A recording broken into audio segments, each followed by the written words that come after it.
Saludos desde la Universidad de Estudios Internacionales de Kanda, en Japón. ¿Quién se puede imaginar a cientos de japoneses viajando en barco hace exactamente 400 años a las tierras y a la cultura desconocida de México y España? ¿Por qué muchos españoles llevan el apellido Japón?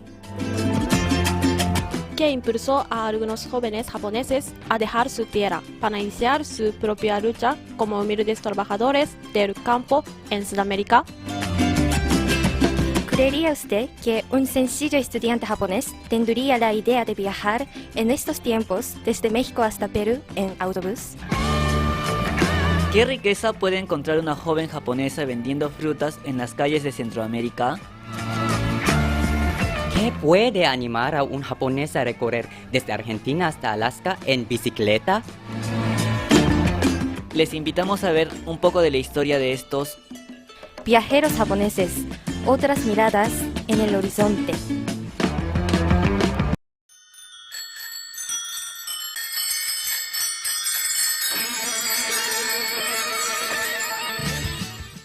El japonés Hideki Yamagishi terminaba un periodo de intercambio estudiantil en Argentina, cuando decidió que antes de regresar a su país, quería conocer el continente americano.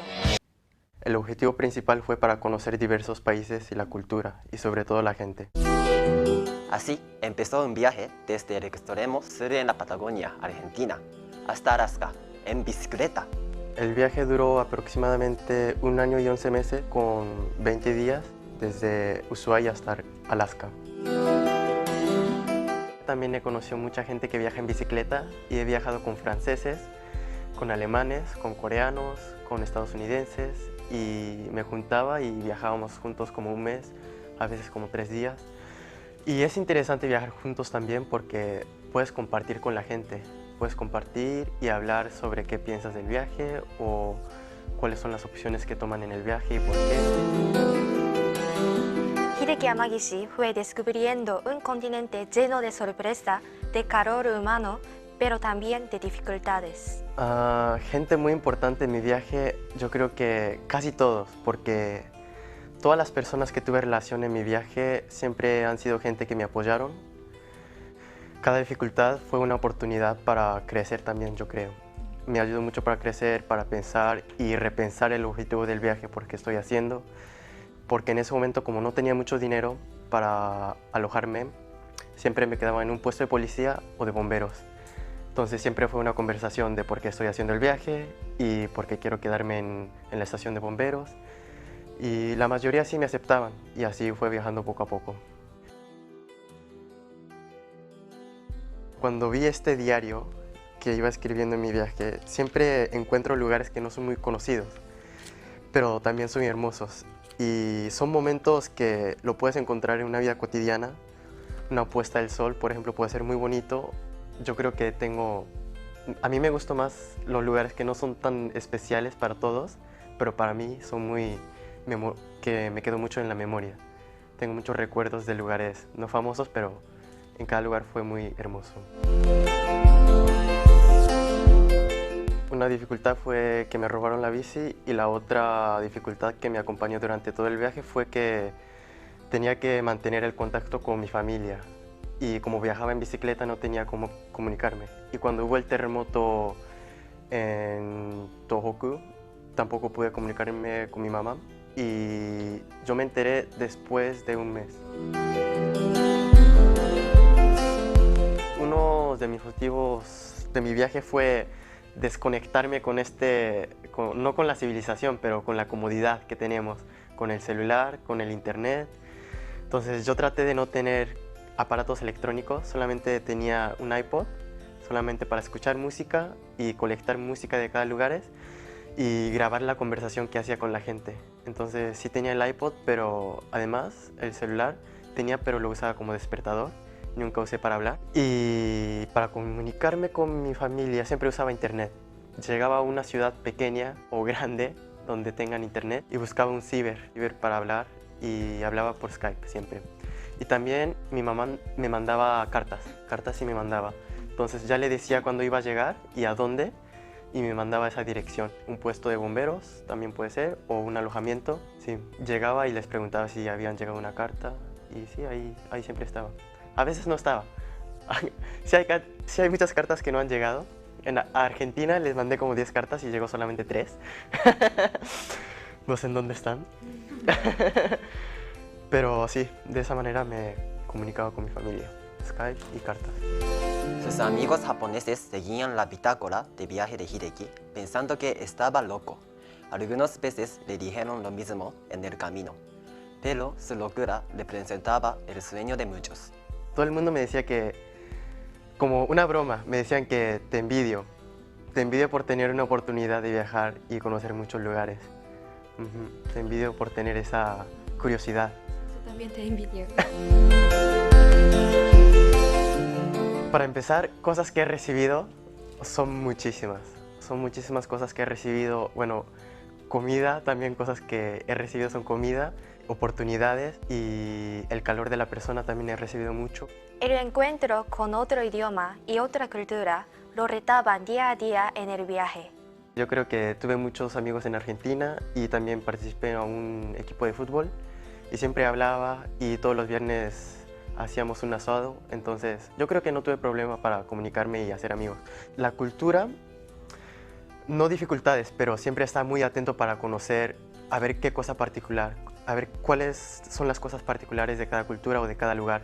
Entonces traté de comer lo que sea, también comí iguana, como ya saben, comí muchas cosas que no se pueden imaginar, pero esas cosas, por ejemplo como iguana, hay gente que come como un alimento normal, o sea, como nosotros arroz. Entonces sí, todo el tiempo estuve muy atento y a veces me cansaba por estar muy atento, pero ya uno se va acostumbrándose cuando hace un viaje largo. Fiestas grandes, yo creo que fue solamente una en Colombia, que cuando llegué a Colombia justamente estaban haciendo el Mundial de Salsa. Entonces fui a ver y bailaban espectacular, o sea, una cosa, es un arte. Es un arte. Yo creo que esa fue la fiesta más grande que fui a ver en mi viaje, pero fiestas pequeñas, como tomar con la gente que conocí en ese pueblo o en una ciudad, yo creo que muchísimas. De hecho, también he tomado con policías, cuando me quedé en un puesto de policía. Divertido, ¿no? También, porque siempre uno tiene una imagen que son serios y que, o sea, no se divierten, pero realmente no es así, también tiene una parte de diversión. El acento argentino. ¿Por qué no? Bueno, yo creo que sí, tengo una mezcla del acento argentino, del acento quizás peruano y mexicano también, pero eso son cosas que adquirí en el viaje. Pero cuando hablo con un argentino, cuando hablo por Skype con unos amigos de Argentina, ahí sí uso las palabras, sí, ahí sí, hablaba así, che. El reto físico también fue fuerte. Hideki tenía que sobrevivir en condiciones extremas y a veces insospechadas. Tienen que juntar mucha información, pero también tienen que saber dónde es peligroso, por ejemplo, o dónde no puedes pasar, cuándo no puedes pasar y para pasar qué tipo de ayuda necesitas. Cuando crucé el desierto de Atacama, había un tramo que era muy largo, seguía como 400 kilómetros de desierto y no tenía cómo conseguir comida. Entonces en esas ocasiones sí tienes que saber que tienes que llevar comida, alimentos, porque no lo vas a conseguir. Y también todo el día te va a pegar el sol. Entonces tienes que saber cuándo descansar y cuándo avanzar y cuándo quedarte ahí. Esa parte, como no tienen carretera para pasar en bicicleta, Sí. tenía dos opciones. Uno fue cruzar la frontera en barco y otra fue en avión. Fui al puerto para hablar con la gente que tienen barcos y que cruzan la frontera. La mayoría son pescadores y no son barcos grandes. El problema es que no sabía cuándo iba a llegar a Panamá. Elegí la opción de cruzar en avión porque hace mucho daño a la bici. El mar sí, el mar daña mucho la cadena. Como es fierro, sí se oxida la cadena, entonces no estaba tan claro. Entonces sí decidí viajar y cruzar en avión.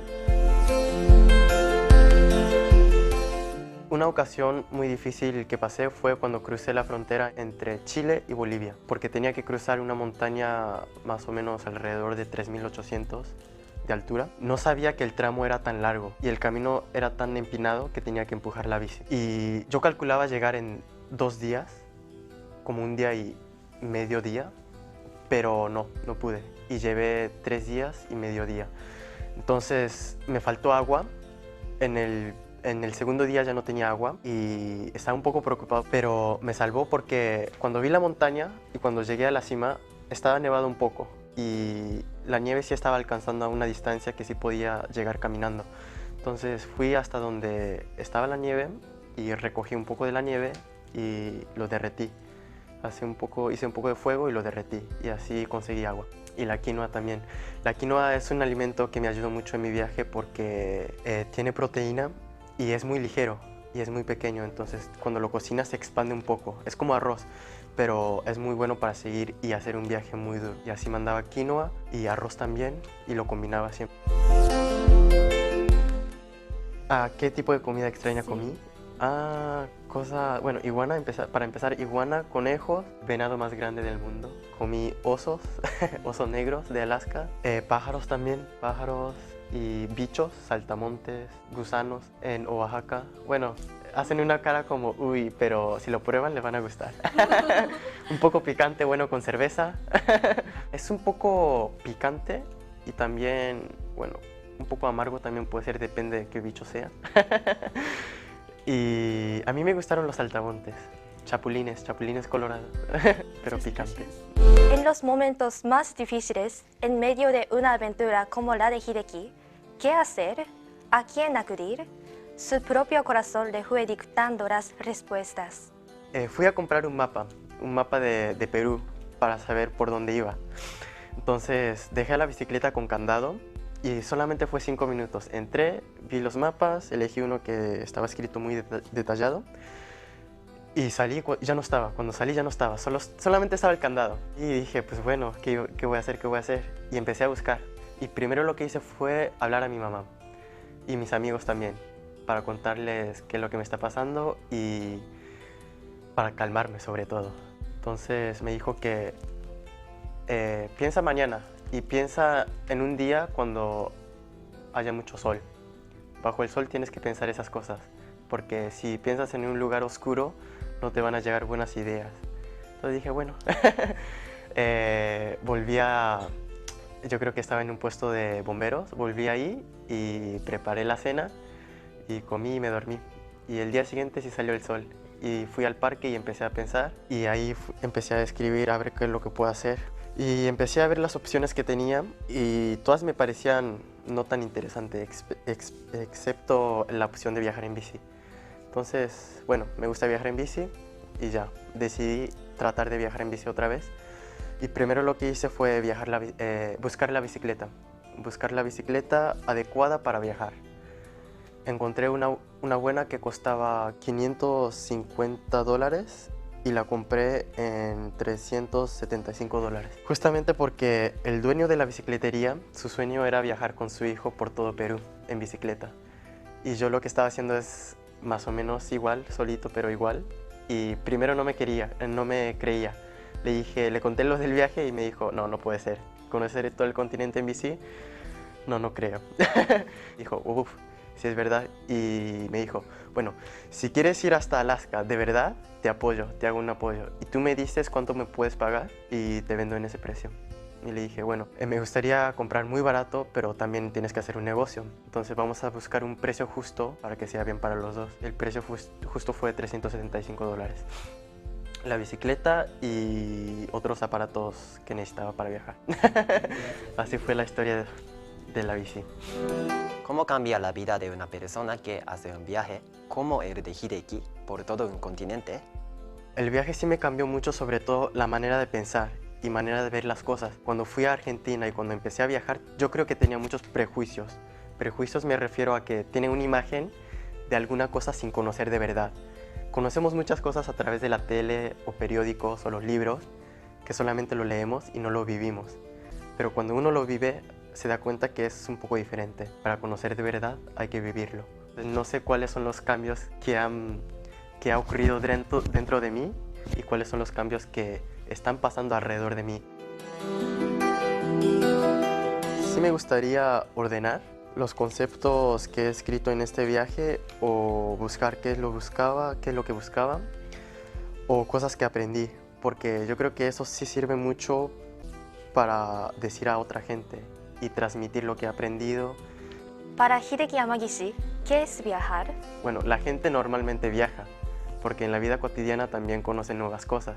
Y ese es un punto muy parecido, muy similar, cuando uno viaja al extranjero, o aunque no sea al extranjero, porque siempre uno tiene un objetivo como conocer nuevas cosas que no conocen, o profundizar su conocimiento. Y viajar yo creo que es una cosa en común, podemos decir que es conocer nuevas cosas y profundizar el conocimiento de uno propio, de alguna manera.